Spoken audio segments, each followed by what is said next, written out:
Just দেখো কিরকম কাচু মাচু মুখ করে শুয়ে আছে, একদম ভাল লাগছে না। আবার এটা হচ্ছে লখনৌ এয়ারপোর্টটা, কি সুন্দর সাজিয়েছে দেখো, ভীষণ ভীষণ সুন্দর। সব থেকে বেস্ট, আমি সকাল থেকে কিচ্ছু খাইনি, জল খাবারও টাইম পাইনি, জাস্ট এক কাপ চা খেয়েছিলাম, সেই চাটুকুই খেয়েছি এখন।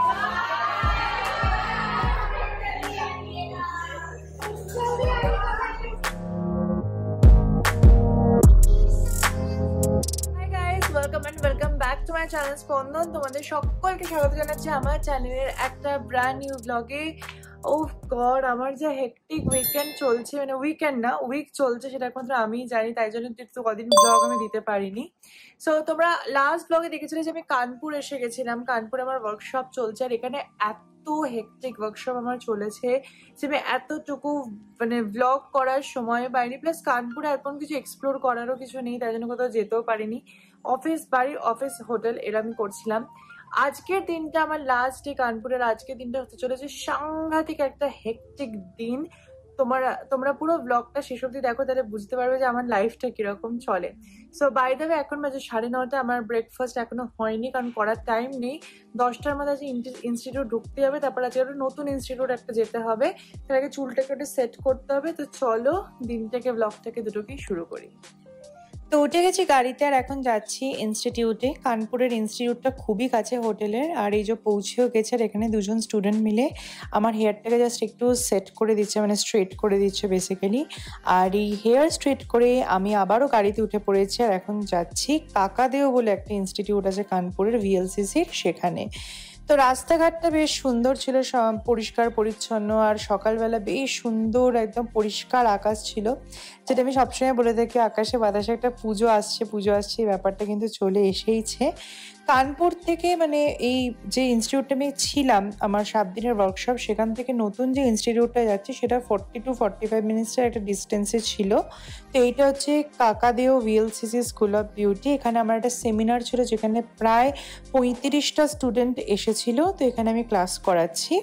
আচ্ছা চলো তো ওদিকে দেখি এবার অনিন্দ কি করছে এই সময় বাড়িতে। আমার ওদিকে ক্লাস চলছে, আর অনিন্দরা এদিকে হেব্বি মজা করছে। মজা মানে অনিন্দ আজ ঠিক করেছে যে চিনিকে আজ গ্রুমিং করাতে নিয়ে যাবে থেরাপাপে। তোমরা সবাই জানো থেরাপাপ, যেখানে চিনিকে গ্রুমিং করানো হয়। সো এই জন্য দেখতে দেখতে পৌঁছেও গেছে থেরাপাপে। অভিষেক দাও ছিল অনিন্দর সাথে। চিনির লোমটা অনেকটাই বড় হয়েছিল, তাই জন্যে ঠিক করা হলো যে এখন কাটিয়ে নিই, কারণ যেহেতু আমরা সেপ্টেম্বরে আবার পুজোতে চলে যাব, তখন তো এখানে চিনি ক্রেসে থাকবে, আর বড় চুল নিয়ে গেলে না অনেক সময় কি হয়, চুলে খুব নোংরা টোংরা হয়ে যায়। তো এখানে এসে অনিন্দ দেখছে বিভিন্ন সব কুকুররা খেলা করছে সুইমিং পুলে বল নিয়ে। অনিন্দ বলেছে নেক্সট টাইম তুই এলে তারপর চিনিকেও নিয়ে যাব সুইমিং করাতে, চিনিকে এবার সুইমিংটা করাতে হবে। আর এদিকে দেখো, এই যে অভিষেক দা চিনিকে নিয়ে বিভিন্ন এক্সপেরিমেন্ট করার চেষ্টা করছে, খেলানোর চেষ্টা করছে, বাট চিনি নো নরণ চরণ, কারণ চিনি জানে যে আজকে চিনির ওপর হতে চলেছে টর্চার, মানে গ্রুমিং। সো এটা হচ্ছে থেরাপাপের গ্রুমিং সেন্টার। আর আজকে সব থেকে যেটা মজার জিনিস, সেটা হচ্ছে আজকে থেরাপাপে রয়েছে মাম্পি। তো মাম্পি সম্পর্কে একটু বলে নিই। মাম্পি হচ্ছে একজন পেট গ্রুমার, যে ব্যাঙ্গালোরে খুবই বিখ্যাত এবং আমার প্রচণ্ড পছন্দের একজন মানুষ। তোমরা মাম্পির ইনস্টাগ্রাম প্রোফাইলটা চেক করতে পারো, বিভিন্ন ডগদের নিয়ে এবং পেটসের নিয়ে প্রচুর ইম্পর্টেন্ট জিনিসপত্র শেয়ার করে এবং অসাধারণ পেটদেরকে গ্রুমিং করে। তাই আমার অনেক দিনের ইচ্ছে ছিল যে মাম্পির কাছে একবার চিনিকে গ্রুমিং করাবো। আনফর্চুনেটলি আমি ছিলাম না, আর অনিন্দ ছিল। তো অনিন্দ বললো ঠিক আছে, এখানে মাম্পি আজকে রয়েছে, তো ওর কাছে আজকে চিনির গ্রুমিংটা করাবো। সো এসে গেছে গ্রুমিং এর টাইম। এই যে এখানে মাম্পি চিনিকে পুরো কোলে তুলে নিয়েছে আর চলে যাচ্ছে এবার গ্রুমিং এর জন্য। বেশ ভালো লাগে এদের গ্রুমিং গুলো দেখতে, মানে আমি তো খুব মিস করছি। আমি এখন ভিডিওটা দেখছি আর ভয়েস ওভার করছি। কি কিউট এই চাউ চাউ, আর সামনের কুকুরটা দেখো। আর এদিকে অনিন্দ পরে আমাকে গল্প করছে যে এখানে প্রচুর কুকুররা সাঁতার কাটছে, যেটা দেখে অনিন্দ একদম শিওর যে নেক্সট টাইম থেরাপাপ গেলে চিনিকে এরকম জলে নামাবেই নামাবে। 2000 years later. মোটামুটি 1.5-2 ঘন্টা হয়ে গেছে যে অনিন্দ দেখাচ্ছে 6:20 বাজে। এখন ওরা প্রচুর খাবার দাবার নিয়ে এখানে বসেছে, আর এই যে চিনিকে এখন ব্লো ড্রাই করাচ্ছে। চিনিকে পুরো একদম ছোট্ট টেডি বিয়ারের মতো লাগছে। গ্রুমিং এর পর চিনিকে আলাদাই কিউট লাগে। জাস্ট দেখো কিরকম কাচু মাচু মুখ করে শুয়ে আছে, একদম ভাল লাগছে না। আবার মনে হচ্ছে আরামও লাগছে, এরকম একটা সিচুয়েশন আর কি। খুব কিউট এই মোমেন্টটা। এখানে অনিন্দ প্রচন্ড বোর হচ্ছে, দেখো দেখো আমি না থাকলে কেমন লাগে, এখানে আমি থাকলে এতটা বোর হতো না। বাই দ্য ওয়ে এরপরে কিন্তু শুরু হয়েছিল অঝোরে বৃষ্টি এবং প্রায় 4.5 ঘন্টা ধরে ওই দিন চিনিকে ওখানে গ্রুমিং করানো হয়েছে। জাস্ট সেশন কমপ্লিট করে গাড়িতে উঠলাম, 2টোয় বেরোনোর কথা ছিল এই ইনস্টিটিউট থেকে, কারণ 10টায় হচ্ছে আবার আমার ফ্লাইট আছে। ওই ইনস্টিটিউটে গিয়ে এক্সাম কমপ্লিট করিয়ে প্রচুর হেক্টিক, তার মধ্যে একটা প্রচন্ড বৃষ্টি হয়েছে, চারিদিকে জ্যাম, তার মধ্যে দিয়ে যাচ্ছি তো লেট চলছি, টেনশন হচ্ছে, বাট यही লাইফ। পুরো ট্রাফিক আটকেই আছি আমরা। তো এই দিন আমার ফ্লাইট ছিল যে রাত্রি 10টায়, কিন্তু কানপুরের এয়ারপোর্ট থেকে ছিল না, ছিল লখনৌর এয়ারপোর্ট থেকে, যেটার জন্য আমাকে 3 ঘন্টা ট্রাভেল করতে হতো কানপুর থেকে। তার মধ্যে এরকম অবস্থা, মানে মারাত্মক, পুরো বৃষ্টিতে, একটু বৃষ্টিতে পুরো বন্যা পরিস্থিতি শুরু হয়ে গেছে, আর চারিদিকে জল জমে পুরো ট্রাফিকে আমরা আটকে। এখানে গাড়ি পুরো স্টাক, যে রাস্তাটা ছিল পিছনে সেটা বন্ধ, বৃষ্টির জল লোকের বাড়ি ঢুকে গেছে, এই যে এরকম অবস্থা, তার মধ্যে দিয়ে আমরা যাচ্ছি। কি সাংঘাতিক, দেখো জল পুরো ঢুকে যাচ্ছে, কি অবস্থা এখানে। হাসছি এবার ভেতরে ভেতরে টেনশন হচ্ছে আমার, লিটারালি। ব্লোয়িং, অ্যামেজিং,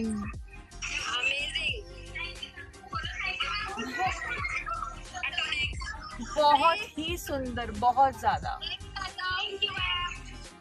আমি এদিকে ফিরছি আর ওদিকে আমার স্টুডেন্টদের এক্সাম সব হয়ে গেছিল, কিন্তু যেহেতু সময় হাতে খুব কম, তাই ওরা ভিডিও কলে আমাকে ওদের এক্সামের লুকগুলো সব দেখাচ্ছিল। সব থেকে বেস্ট, আমি সকাল থেকে কিচ্ছু খাইনি, জল খাবারও টাইম পাইনি, জাস্ট 1 কাপ চা খেয়েছিলাম, সেই চাটুকুই খেয়েছি, এখন অব্দি কিছু খাইনি। আমার 10:30টায় ফ্লাইট, বাট আমাকে 5টার মধ্যে বেরোতেই হবে, কারণ অবভিয়াসলি কানপুর টু লখনৌ অনেকটা ডিস্টেন্স, তো সেটা আবার যেতে হবে। এইরকম টেনশনের মধ্যে এখন যাচ্ছে সিচুয়েশন পুরো। পৌঁছে গেছি ইনস্টিটিউটে, এবার যাবো। স্টুডেন্টরা আমাকে রুমে ঢুকতে দেয়নি কেন জানি না, বাট মনে হচ্ছে কিছু সারপ্রাইজ প্ল্যান করেছে, তো চলো তোমাদের সাথে দেখাই কি করেছে আমার স্টুডেন্টসরা। इधर उधर हर जगह वीडियो चल रहा है, कुछ तो किया है लोगों ने, खोलो भाई।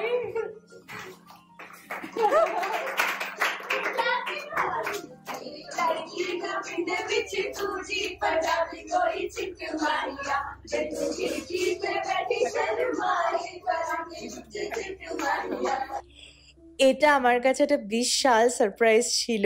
আমি যতক্ষণ ওখানে অন্য একটা ইনস্টিটিউটে সেশন করাচ্ছিলাম, ততক্ষণে আমার এই কানপুরের এই ব্যাচের স্টুডেন্টসরা সবাই মিলে ডান্স প্র্যাকটিস করেছে আমাকে সারপ্রাইজ দেবে বলে।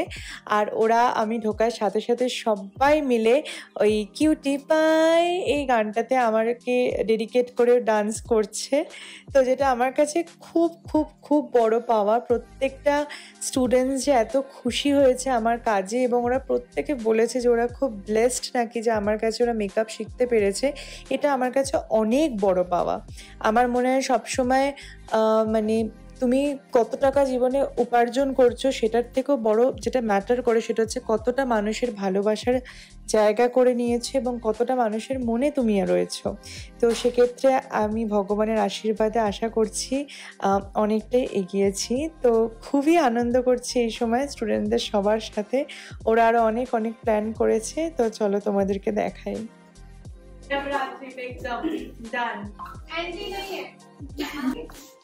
थैंक यू ना,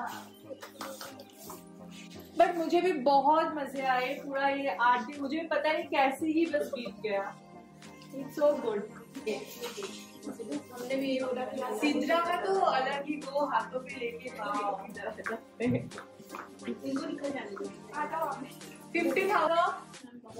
बहुत अच्छा लगा। हेवी लग रहा है बेस, बिल्कुल भी ऐसा लग रहा है मेकअप हुआ है। Oh my! Oh, what a reaction! ये हम सबकी तरफ से और ये सब मेरी तरफ से। Thank you so much. Yeah, आप लोग पैसा कमाओ बहुत अच्छे से, फिर मुझे गिफ्ट देना।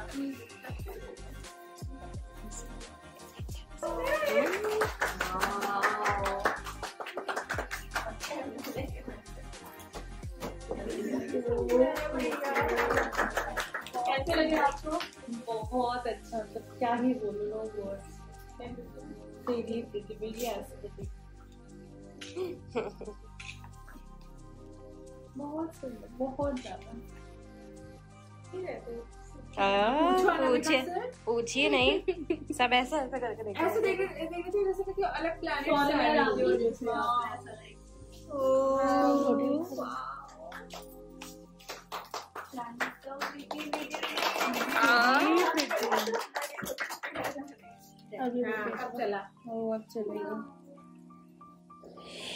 এখানে সবকিছু ক্লাস এক্সাম শেষ হয়ে যাওয়ার পর সবাই মিলে এখানে अभी ना जाओ छोड़कर এই গানে একটা রিল বানাচ্ছিল, যেটা সত্যি আমার সত্যি নিজেরই কান্না পেয়ে যাচ্ছিল যে আমি এই 8 দিনে এদের সবার এতটা মন জয় করে নিতে পেরেছি।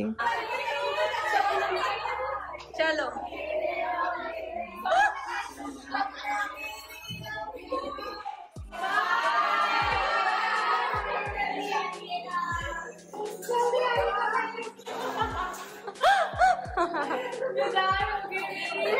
आपने बोला था आपकी तारीफ बताई हो जाएगी।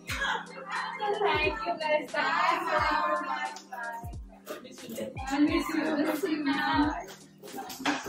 बहुत अच्छे से काम करना, मेरा नाम रोशन करना।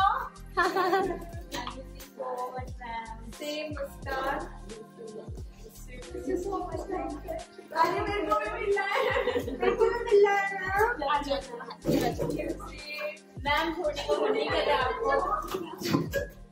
Bye bye bye bye. आप बहुत सारा कह रहे हो, बहुत मिलना है ना होने बाद। बाय, जल्दी आइएगा। बाय बाय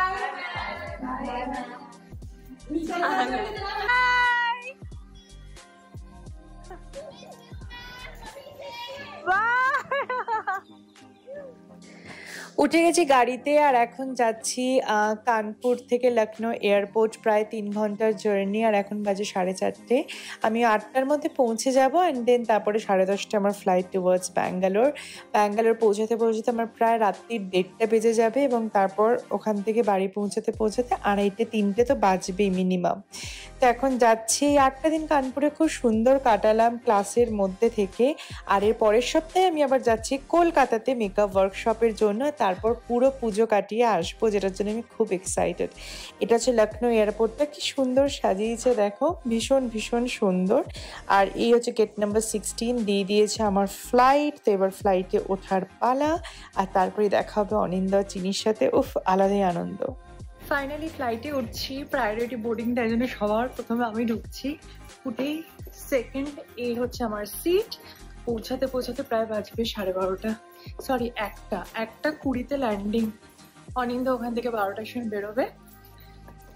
ফাইনালি এবার বাড়ি। যাই হোক, এবার তোমাদের সাথে সবার সাথে দেখা হবে নতুন ব্লগে, আবার ব্যাঙ্গালোর গিয়ে। আজকের মতো ব্লগটাকে এখানেই শেষ করছি, খুব তাড়াতাড়ি দেখা হবে নতুন ব্লগে।